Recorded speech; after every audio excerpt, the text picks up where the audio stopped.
Brainstorm over how to break Europe's dependence on Russian energy.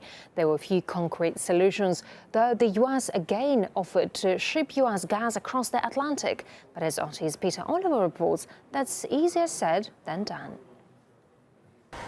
A united message from Europe's top brass. Sanctions. Sanctions. Sanctions. We make sure that unacceptable actions will bear very serious consequences. But when it comes to the EU's dependence on Russian gas,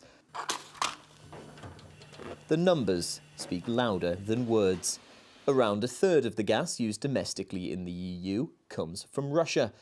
Industries like car production, metalworks and other heavy manufacturing are reliant on Russian gas for power.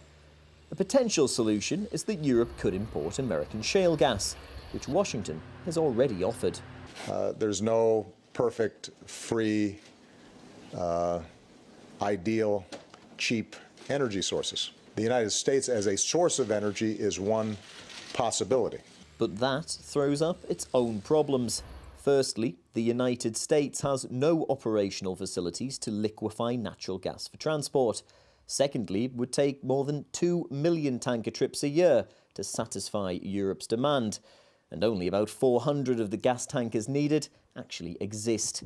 And then the cost of shipping supplies 6,000 kilometres, which would be huge.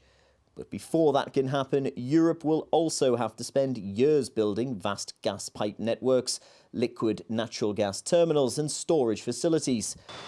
And after all that extra expense, what effect will it have on gas prices?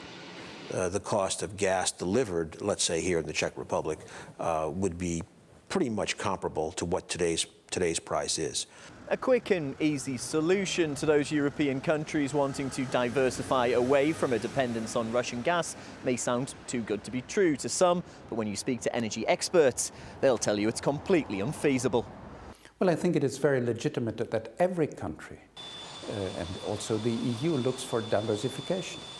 But one has to be realistic and not to go with the populists. Everybody who claims there is an alternative in the short run is false. In the short run, and I would say definitely until 2030, we need Russian gas in Europe. The energy relationship with Russia is just too important to industry and ultimately the EU's economy to risk damaging or leaving the European Union's tough talk on sanctions looking rather too